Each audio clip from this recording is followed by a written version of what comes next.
Hi hello नमस्कार सर्वांचं स्वागत आहे माझ्या युट्यूब चॅनलवर. त्याचं नाव आहे अनु याज्ञिकीज वर्ल्ड. आम्ही दोघी मायले की आमचं डेली रुटीन तुमच्यासोबत शेअर करत असतो. आम्ही काय करतो काय नाही करत हे तुम्हाला सगळ्यांसोबत मला शेअर करायला खूप आवडतं. तर मी आज तुमच्यासोबत माझं संध्याकाळचं रुटीन शेअर करत आहे की आम्ही दोघी जणी संध्याकाळी कशा पद्धतीने आमची संध्याकाळ असते. सो संध्याकाळचं जे रुटीन आहे की संध्याकाळी झाडझूड झाल्यानंतर दिवा लावायचा देवाजवळ आणि ते मी याज्ञिकी सोबत लावत असते, जेणेकरून मुलं आपण जे करतो मुलं आपल्याकडनं शिकत असतात असं मला वाटतं. म्हणून आपण मुलांसमोर जे करतो ना तेच मुलं शिकत असतात की आपण आता मुलांसमोर दिवा लावला की तेच ती करणार आहे. असं केल्याने मुलं शिकतात. म्हणून आपण मुलांना असं शिकवलं पाहिजे असं मला वाटतं. आता यानंतर आपण याज्ञिकी आणि मी देवाजवळ बसून शुभम करोती म्हणून घेणार आहे.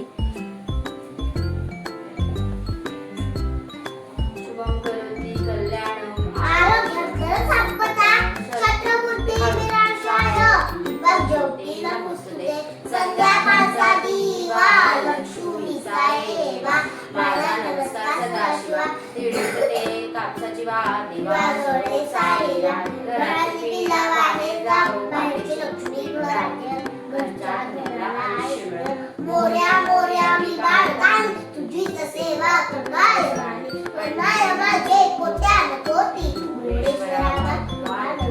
जय जय रमेश म्हणून झाली. आणि त्यानंतर मी घरामध्ये थोडा कापूर लावून घेते. माझ्याकडे इलेक्ट्रिक कापूरदाणी आहे. कापूरदाणीमध्ये कापूर लावल्याने ना घरामध्ये जो स्मेल येतो तो खूप सुंदर येतो. मला असं वाटतं की घरामध्ये खूप पॉझिटिव्हिटी येते आणि मला कापुराचं एक महत्व आहे. कापूर लावल्याने ना घरातली निगेटिव्हिटी निघून जाते आणि पॉझिटिव्हिटी घरामध्ये राहते, प्रसन्नता वाटते आणि दैविक शक्तीचा प्रभाव राहतो घरामध्ये असं मला वाटतं. आणि जेणेकरून आपण आपल्या घरामध्ये कापूर लावल्यानंतर जे बारीक बारीक बॅक्टेरियाज असतात ते पण मरून जातात. कापुराचा हा वास स्ट्रॉंग असतो, खूप छान वाटतं, प्रसन्न वाटतं. आपण पण त्या कापुराचा वास घेतल्याने आपल्याला पण सर्दी वगैरे असेल तर ते जाऊ शकतं. आणि मग आता याज्ञिकीचा अभ्यास, कारण की तिची एक्झाम चालू आहे, फायनल एक्झाम आहे तिची आणि तिच्या एक्झामचं प्रिपरेशन चाललंय की परीक्षेला काय येणार आहे काय नाही. टीचर्सने पाठवलेला जो सिलेबस आहे त्यानुसार मी तिचा अभ्यास घेऊन राहिलीये. उद्या तिचा मराठीचा पेपर आहे तर मराठीचं आमचं प्रिपरेशन चाललेलं की काय काय येणार आहे. मग ते मात्राचे शब्द वगैरे असतात, काना मात्रा. आणि आताच्या मुलांना मराठीला एवढं आहे बापरे, पूर्ण बाराखडी आहे. आपल्या वेळेस पहिलीला एवढं काहीही नव्हतं की खूप फक्त अ आ इ आलं तरी भरपूर आहे किंवा क ख ग स्वर आले तरी भरपूर आहे. आता बाराखडी आहे, शब्द आहे, वाचन आहे, खूप सारे मुलांना. आणि म्हणजे मुलांना आणि आताच्या मुलांची तेवढी कॅपॅसिटी आहे की ते तेवढं करू शकतात अभ्यास. आपल्या वेळेस पण करू शकत होते पण आपल्या वेळेस तसा सिलेबस नव्हता. आताचा सिलेबस खूप हाय झालाय आणि आता ते एनसीईआरटी पॅटर्नमुळे तर अजूनच वाढलंय. त्यांना हिंदी पण आलेलं आहे, इंग्लिश, हिंदी, मॅथ, मराठी, खूप सारे सब्जेक्ट्स आहेत त्यांना. त्यानुसार तिचा अभ्यास घेणं चाललाय माझा. तिचं चाललंय हे असंच करू का, ते तसंच लिहायचं का, मग हा कानाचे, मग ते उलटे शब्द वाचून दाखवते, वेगवेगळे शब्द वाचून दाखवते. तिला म्हटलं की असं नाही असं वाचायचं चाललंय तिचं.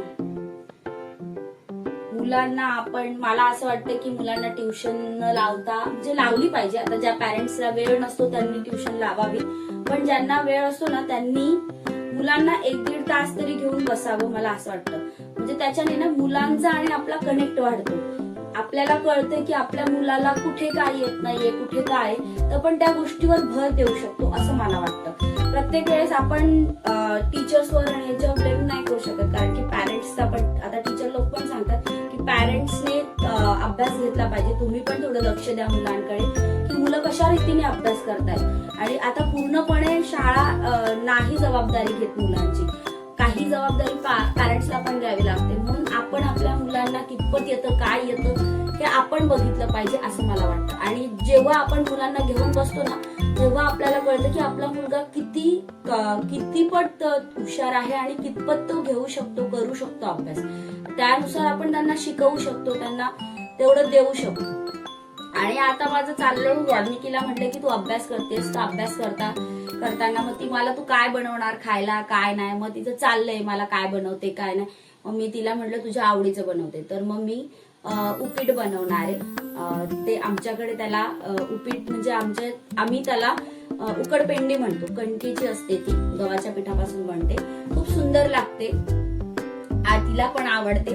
जास्त भूक नसल्याने आपण संध्याकाळी थोडंसं लाईट काय पाहिजे, आणि कधी भाजी पोळी करायचा कंटाळा आला तर कणिक असल्यामुळे पोटभर जेवण होऊ शकतं असं मला वाटतं. छान लागते ती, मस्त आणि झटकेपट होते, काही वेळ लागत नाही. तेल मोहरी टाकली, कांदा टोमॅटो टाकायचा, थोडा कणिक मस्त परतून घ्यायची, झाली उकडपेंडी रेडी.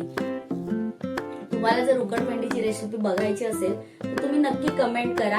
कमेंट करून मला सांगा तुम्हाला जर रेसिपीज बघायची असेल उकडपेंडीची, मी नक्कीच तुमच्यासोबत पुढच्या एखाद्या ब्लॉग मध्ये उकडपेंडीची पूर्ण रेसिपी शेअर करेन की मी कशी बनवते असं. यादी सारखं चाललंय, हे काय ते काय, कारण की ती एक्साइटेड, तिचं जे असतं ना की तिच्या आवडीचं काही बनतंय म्हटल्यानंतर ना की मग ती सारखी येऊन बघते, झालं की नाही झालं की नाही. मग त्याच्यासाठी काहीतरी बहाणा पाहिजे तिला किचन मध्ये येण्यासाठी, की झालंय की नाही मम्माचं बनवून.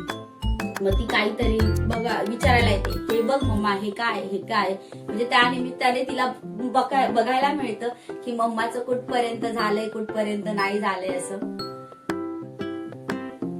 आणि मुलांना आपण असं काहीतरी सांगितलं ना की हे तू कर अभ्यास, ते जर नसतील करत तर आपण त्यांच्या कलेने घेतलं पाहिजे. म्हणजे त्यांना सांगितलं पाहिजे तुझ्या आवडीचं काहीतरी बनवतो, नाही तर मग मी तुला थोडंसं काहीतरी खेळायला घेऊन जाईल, कुठे बाहेर घेऊन जाईल फिरायला, सो टाइम स्पेंड करू असं सोबत. तर त्याच्याने मुलांना व्यवस्थित अभ्यास करतात आणि एकाग्रता राहते मुलांसोबत. आणि आपण मुलांना ज्या पद्धतीने शिकू त्या पद्धतीने मुलं शिकत असतात, कारण की ते आपल्यालाच बघून आपलंच ऑब्झर्वेशन करत असतात आणि त्या पद्धतीने ते शिकत असतात. म्हणून मुलांसमोर मुलंही आपल्याकडनं संस्कार घेत असतात. म्हणून मुलांना आपण चांगल्या पद्धतीने संस्कार द्यावे असे मला वाटत असतं. प्रत्येक मुलाला आई आणि प्रत्येक आईचं असतं की आपल्या मुलाला चांगले संस्कार झाले पाहिजे. असं कुठलीच आई नाही म्हणणार की माझ्या मुलाला असं नको तसं नको. प्रत्येकीला वाटत असते की नाही, मुलांना चांगलेच संस्कार दिले गेले पाहिजे. सो त्यासाठी आपण काही छोट्या छोट्या गोष्टी करू शकतो. जसं की तुम्ही व्हिडिओच्या सुरुवातीलाच बघितलं की मी याज्ञिकीला घेऊन बसली देवाजवळ. याच्याने काय होतं, मुलं शिकतात की नाही आई मम्मा बसते ना तर आपण पण बसलं पाहिजे. नाही आई बसते याचा अर्थ काहीतरी असणार म्हणून ती बसलीये, आणि आपल्याकडनंच ते शिकणार आहे. आपण त्यांना दिवा लावायला शिकवलं पाहिजे, जेणेकरून ते थोडे मोठे झाल्यानंतर स्वतः दिवा लावायला बसतील. की नाहीतर आपण एखाद्या वेळेस विसरलो तर ते स्वतः येऊन आपल्याला सांगतील की नाही मम्मा दिवा लावायचा आहे, की चल आपण देवाजवळ बसूया, असं मुलं स्वतःहून सांगतील असं मला वाटतं.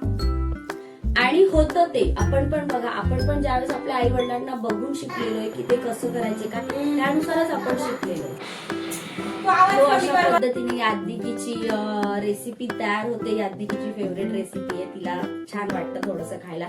त्याच्यावरती तूप वगैरे टाकायचं, दही टाकून बनवते मी थोडी, म्हणजे छान लागते, थोडीशी आंबट वगैरे मस्त, थोडं साखरेची चव वगैरे, आणि तूप टाकले ना गावरानी अजून सुंदर लागते. खूप सुंदर होते ती.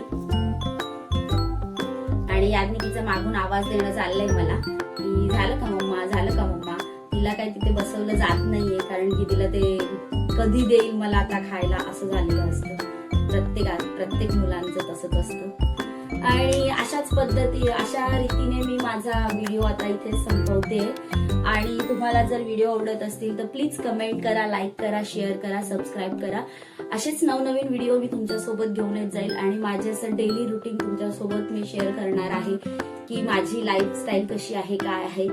सो त्यासाठी तुम्ही माझ्या चॅनलला सबस्क्राईब करा, कमेंट करा, जेणेकरून मला तेवढंच प्रोत्साहन मिळतं प्रत्येक गोष्टीला. तुम्ही सगळ्यांनी लाईक केलं, कमेंट केलं तर छान वाटतं. याज्ञिकीचं चाललंय, झालं की नाही. सो अशा रीतीनेच मी आता व्हिडिओ संपवत आहे. आणि परत एका नवीन व्हिडिओ मध्ये भेटूया. तोपर्यंत सर्वांना बाय.